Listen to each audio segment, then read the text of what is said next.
Isang 5 taong gulang na batang lalaki na nagngangalang Saro na nakatira sa isang maliit na bayan ng India.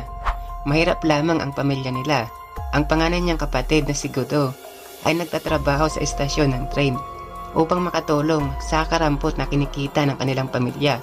Ang magulang naman nila ay pumapasok ng iba't ibang trabaho nang sa gayon makabili man lang ng pang-araw-araw na makakain. Hindi ito naging madali para sa kanilang ina ang magtrabaho sa gabi. Isang araw, ang ina ni Saro ay kailangan nang pumasok sa trabaho. Panggabi ang pasok nito. Ang nakatatandang kapatid naman niya ay kailangan na din pumasok sa trabaho nito. Kaya kailangan niyang iwanan mag-isa ang kanyang bunsong kapatid sa kanilang maliit na tahanan upang patulugin ito at makapasok na rin siya sa kanyang pinapasukang trabaho. Subalit sa kwento na ito, dito na magbabago ang lahat. Isang pangyayari ang hindi mo lubos aakalain. Ang batang si Saro ay hindi makatulog sa mga oras na iyon sa kadahilanang natatakot siya iwanan mag-isa ng kanyang kapatid. Kaya nakiusap si Saro sa kanyang kuya na gusto niyang sumama sa trabaho nito. Agad naman siya nitong isinakay sa kanyang bisikleta at kinausap sandali.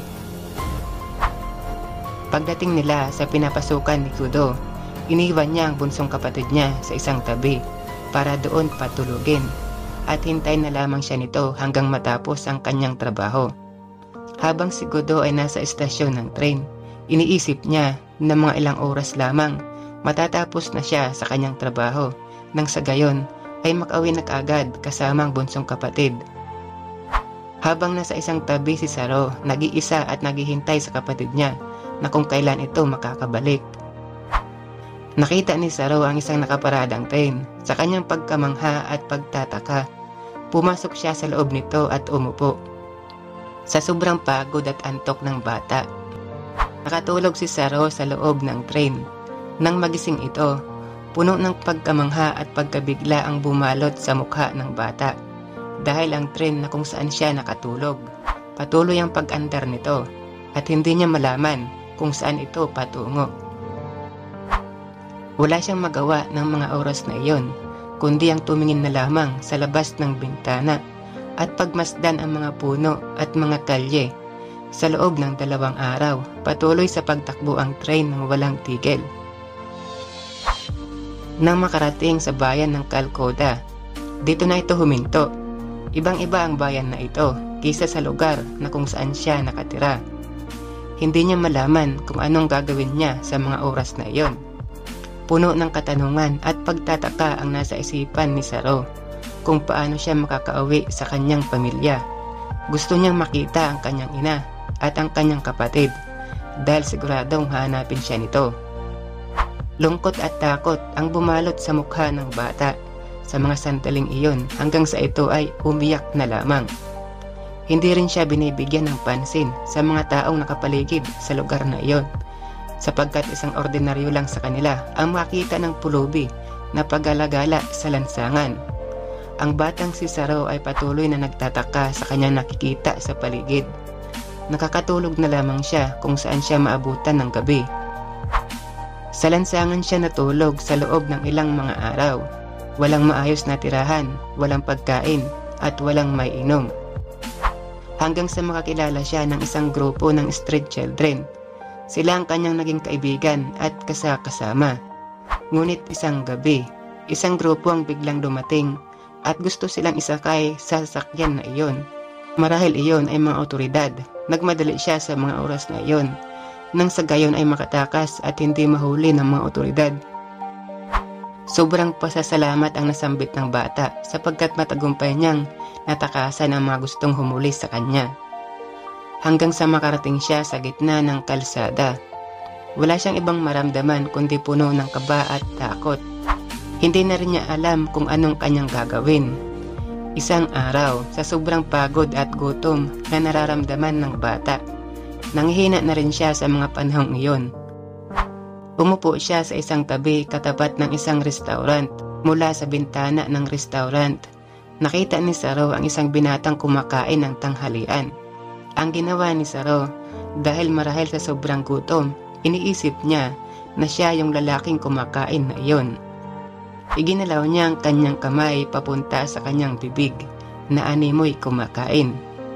Sa pagkakataong ito, napansin siya noong binata na kumakain sa restaurant. Maya-maya lamang, nilapitan siya nito at tinanong, "Anong ginagawa mo rito? Asan ang mga magulang mo?" Ngunit wala siyang makuhang sagot mula sa batang ito, kaya ang ginawa ng lalaki, dinala niya si Saro sa mga otoridad nang sa gayon mahanap ang mga magulang nito at makauwi na rin siya sa kanyang pamilya. Ngunit paano nila ito mahanap? Hindi siya marunong magbasa o sumulat man lang. At isa pa, hindi niya maalala ang lugar kung saan siya nakatira. Isa lamang siyang 5 taong gulang na bata. Pagkatapos sa hindi matagumpay na paghahanap sa mga magulang ni Saro, kailangan niyang manirahan sa orphanage. Ngunit sa hindi inasahang pangyayari, isang malaking regalo marahil mula sa Diyos ang natanggap niya. Isang mag-asawa na taga-Australia ang nakakita kay Saro at nagdesisyon na kanila itong kukunin at aampunin. At kanila nga dinala ang bata sa Australia. Nagkaroon si Saro ng isang mapagmahal na magulang. Maganda ang naging buhay ni Saro kasama ang bagong pamilya. Masasarap ang pagkain, nakatira sa isang malaking bahay, nagkaroon ng mga bagong kaibigan, nakapag-aral mula elementarya hanggang college, at mayroon sariling sasakyan. Sobrang swerte ni Saro sa bago niyang pamilya, nasa kanya na ang lahat. Ngunit sa kabila nito, hinding-hindi niya pa rin makalimutan kung saan siya nagmula. Ang tunay niyang mga magulang at ang panganay niyang kapatid na si Gudo ay paulit-ulit niya itong inaalala at pinapangarap na muling makikita at makakasama balang araw. Umaasa siya balang araw na muli niyang mayayakap ang kanyang ina. Hindi niya alam kung ano ang nangyari sa kanyang ina at kapatid. Bilang isang college student, naglalaan siya ng mahabang oras sa Google Map, 10 oras sa isang araw at minsan pa nga ay inaabot ng buong araw ang paghahanap niya sa kanilang bayan kung saan siya nagmula. Sapagkat gusto niyang makita ang bayan kung saan siya nakatira noon. Ang mga railway station ng India, ito palagi ang tinitingnan niya. Ngunit napakahirap hanapin, sobrang dami ng railway station ng India at malaki ang populasyon ng bansang ito. Hindi ito ganong kadali para hanapin. Isa pa, bata pa siya ng mga panahong iyon. Ngunit isang araw, sa patuloy na paghahanap, hindi siya makapaniwala sa kanyang nakita. Isang pamilyar na lugar kung saan siya nakatira. Ang purma ng tulay at ang pabrika kung saan nagtatrabaho ang kanyang ina. Ang bayan na ito ay tinatawag na Ganesh Halay. Sa pagkakataong ito, hindi siya nag-aksaya ng oras at hindi nag-alinlangan pa. Dali-dali niyang pinuntahan ang bayan kung saan siya nakatira. Magkahalong kaba at takot ang nararamdaman niya sa mga sandaling iyon. Dahil paano na lang kung hindi na doon nakatira ang kanyang pamilya, isang malaking kalungkutan iyon para sa kanya. Ngayon lang muli siyang nakarating sa kanilang maliit na bayan na tinatawag na Ganesh Halay.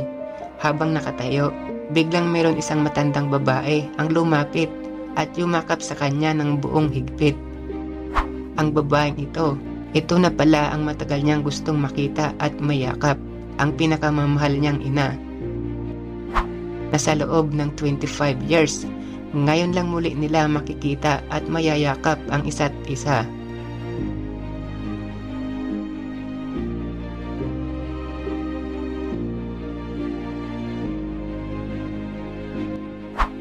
Ngunit mayroon isang nakakagimbal na balita ang kanyang malalaman. Ang kanyang ina ay nawalan ng 2 anak na magkasunod na pagkakataon. Dahil habang hinahanap ni Gudo si Saro, nung gabing nasa estasyon ng train si Saro at hindi alam kung saan patungo. Gumugol siya ng buong araw, mahanap man lang si Saro. Sa kasamaang palad, nasagasaan ito ng isang rumaragasang train sa kanyang pagtawid na siya namang ikinasawi. Sa ngayon, sa Australia na naninirahan si Saro kasama ang bagong pamilya na kumupkup sa kanya.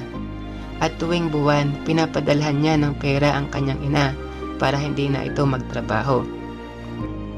At madalas niya itong bisitahin kasama ang bagong pamilya. Ang kwento niyang ito ay naisa pelikula na pinamagatang The Real Life Lion. Nasa panahong ito, walang imposible. Kung gusto mong makasamang muli ang iyong pinakamamahal sa buhay, matutupad ang pinapangarap mo.